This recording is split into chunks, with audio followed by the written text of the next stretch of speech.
A lot of times, people will set up a entity and not really think about, what their ultimate goal is and what type of entity would best suit their needs. So it's important to think about this selection process up front to the extent that you have the information available.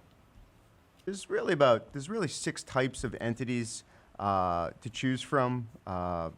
There's a sole proprietorship, general partnership, limited partnership, 2 types of corporations is what's called a C corporation, S corporation, and lastly, a rather new type of entity in the last 20 or so years, limited liability companies. There are positives and negatives to all these different entities. If there was one, fit-all solution, it would be a simple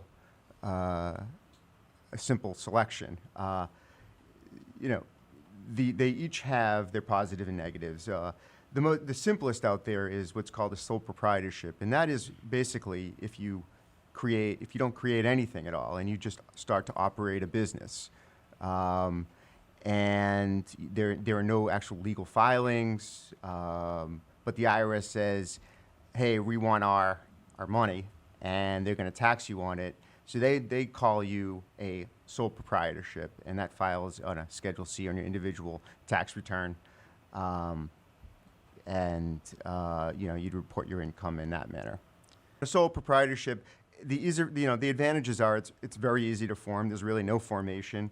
It's very inexpensive to set up, and when we talk about corporations, there's no double taxation of it. We'll get into that in a little bit.